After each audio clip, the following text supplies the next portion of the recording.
আজ আমাকে কথা বলতেই হবে ইনশাআল্লাহ, কারণ আগামীতে আবার আপনাদের সাথে দেখা হবে কিনা আমি জানি না। কথা বলতেই হবে। বসেন, কেউ দাঁড়িয়ে থাকবেন না। আমি দেখতে পাচ্ছি বাংলাদেশের ভাগ্য আকাশে উত্তর গগনে কালো মেঘ জমা হয়েছে, ঝড়ের পূর্বাভাস লক্ষ্য করছি। যদি মোকাবেলা করতে না পারেন সক্ষম ভাবে, এমন অন্ধকার গাঢ় কালো অমাবস্যার রাত আসতে পারে যার সুবে সাদেক হওয়া অসম্ভব। সুতরাং আপনারা কি কাপুরুষের মতো কাফের মুশরিকদের গোলামি করে মরতে চান? বিড়ালের মতো 500 বছর বেঁচে থাকার কোনো লাভ নাই।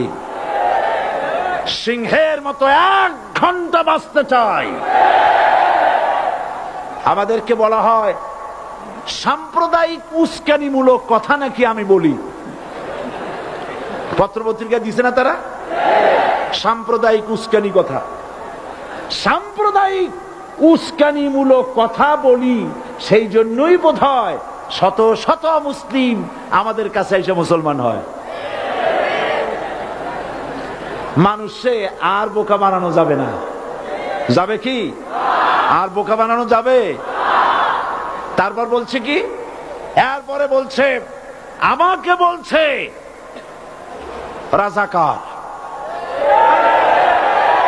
শুনে রাখো চট্টগ্রামের লক্ষ লক্ষ জনতা, পার্লামেন্টে যখন আমাকে এই কথা বলা হয়েছিল, আমার পার্লামেন্টের কলিগ জাফরুল্লাহ চৌধুরী সাহেব বসে আছেন এখানে। হ্যাঁ, জাফরুল ইসলাম চৌধুরী বসে আছেন পাশে। প্রধানমন্ত্রী সুদ্ধা, অন্তত 3 শতাধিক পার্লামেন্টের সম্মানিত সদস্যরা সেদিন বসা। 1997 সনের বাজেট বক্তৃতা যখন আমি করতেছিলাম, ডক্টর কুদরতে খোদা, নাম রাখছে কুদরতে খোদা, আসলে গজবে খোদা। এ লোকটি নাস্তিক, ইসলামের চূড়ান্ত দুশমন। তার প্রণীত শিক্ষা ব্যবস্থার যখন সমালোচনা করছিলাম, ট্রেজারি বেঞ্চ থেকে আমাকে বলা হলো রাজাকার। আমি আমার সমস্ত শক্তি একত্রিত করে বলেছিলাম, শুধুমাত্র হিন্দুস্তানের রাজাকারেরাই আমাকে রাজাকার বলতে পারে। আমি বলেছিলাম 1973 সন পর্যন্ত আমি বাংলাদেশের কোন রাজনৈতিক দলের নেতা এবং কর্মী ছিলাম না। আমি রাজাকার নই। আমাকে রাজাকার বলে যদি তাকেও প্রমাণ করতে না পারে, 10 কোটি টাকার মানহানি মামলা দায়ের করব। আমার এই বক্তব্য সারা দুনিয়া শুনেছে। পার্লামেন্টে আমার এই বক্তব্য রেকর্ড হয়ে আছে। সেদিন 3 শতাধিক পার্লামেন্ট মেম্বারের কেউ আমার চ্যালেঞ্জ গ্রহণ করেন নাই। যে কোনো ব্যক্তি পার্লামেন্টে গিয়ে আমার বক্তৃতা দেখে আসতে পারেন। এরপরে 1997 সনের 7ই অক্টোবর দৈনিক জনকণ্ঠ পত্রিকা যখন আমার বিরুদ্ধে লিখলো, সেই পত্রিকায় সাইদির ওপেন চ্যালেঞ্জ 8ম পাতা, 1997 7ই অক্টোবর, এত বড় 2 কলমে হেডিং। সেখানে আমি বলেছি, বাংলাদেশের সকল সাংবাদিক, গোয়েন্দা বিভাগ, বাংলাদেশের সকল বুদ্ধিজীবীকে আমি আমার পিরোজপুরে আমন্ত্রণ করছি। আমার উপস্থিতিতে যদি কেউ প্রমাণ করতে পারে বাংলাদেশের স্বাধীনতা যুদ্ধের বিরুদ্ধে আমার কোনো ভূমিকা ছিল, সজ্ঞানে স্বেচ্ছায় জাতীয় সংসদের সদস্য পদ থেকে পদত্যাগ করব। 3 বছর পার হয়ে গেছে, আজ পর্যন্ত কেউ এই চ্যালেঞ্জের মোকাবেলা করে নাই। সুতরাং আমাকে যারা রাজাকার বলবে, তারা পিতৃ পরিচয়হীন অবৈধ সন্তান। 1971 সনের, শোনো মুসলমানেরা, 1971 সনের কোন কাদা সাইদির গায়ে লাগে নাই। আমাকে রাজাকার বলে জনগণ থেকে বিচ্ছিন্ন করবা।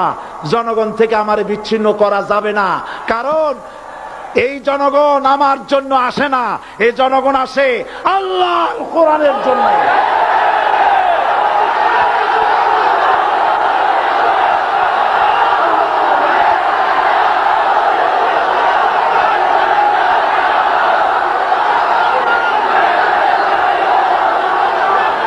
আজকে আর যারা ইসলামের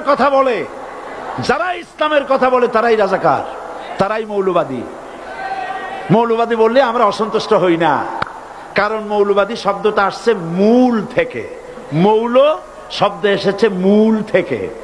মূলবাদী তার মানে যারা মূলে আছে। মূল হলো কোরআন, মূল হলো হাদিস, মূল হলেন আল্লাহ, মূল হলেন আল্লাহ রসুল। আমরা আছি মূলে। এখন বলেন তো মূলের শক্তি বেশি না আগার শক্তি বেশি?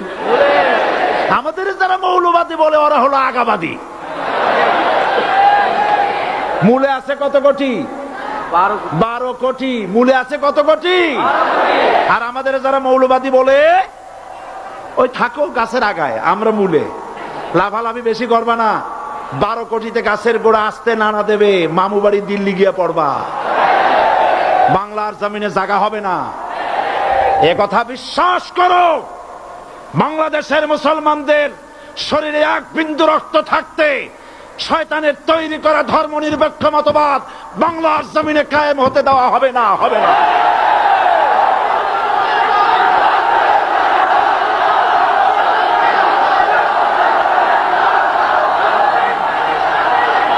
রাসূল করিম সাল্লাল্লাহু আলাইহি ওয়াসাল্লাম কোরআন প্রতিষ্ঠার জন্য আন্দোলন করেছিলেন।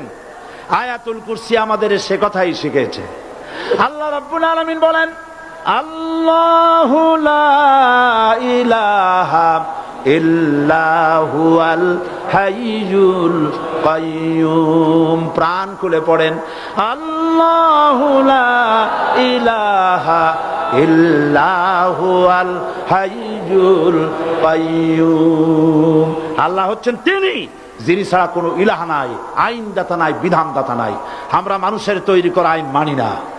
12 কোটি মুসলমানের দেশে আইন তৈরি করবে মানুষ, আমরা মানব না। পার্লামেন্টে তৈরি হতে হবে কোরআন দিয়ে, পার্লামেন্টে আইন তৈরি হতে হবে কোরআন দিয়ে। সুতরাং ভয় যতই পান আর যতই ষড়যন্ত্র করেন, 4 দল যখন একত্রিত হয়েছে, ঐক্যবদ্ধ থাকবে, সরকার ঐক্যবদ্ধভাবে গঠন হবে, নির্বাচন ঐক্যবদ্ধভাবে হবে এবং কোরআন হবে, আল কোরআনের পার্লামেন্ট হবে বাংলাদেশে।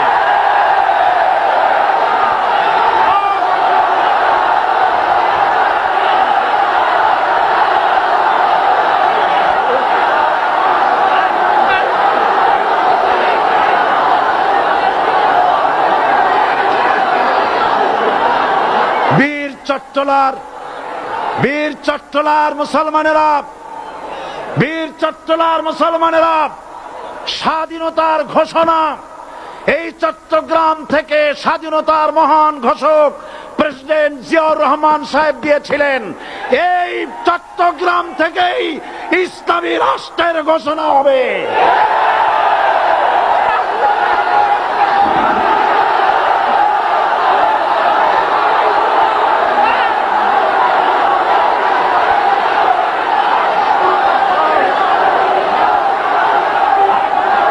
আশাবাদী আপনারা অবশ্যই তা পারবেন। আমি 100% বিশ্বাস করি ইনশাআল্লাহ। কারণ যে ষড়যন্ত্রের মোকাবেলা করে স্থানীয় রাজনৈতিক দলের নেতৃবৃন্দ কোরআনের মাহফিল সিনায় এনেছেন, আমি প্রথম দিনই বলেছি চট্টগ্রাম তাফসিরুল কোরআন মাহফিল কোন রাজনৈতিক দলের প্রতিনিধিত্ব করে না। এটা কোন জামাত শিবিরের একক সম্পদ নয়, এটা চট্টগ্রামের মুসলমানদের কলিজার টুকরা তাফসিরের মাহফিল। সুতরাং এই মাহফিল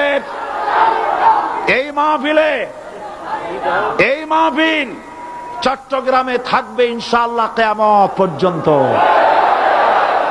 144 ধারা 288 হয়ে গেছে, ষড়যন্ত্র পায় পায় চলে গেছে।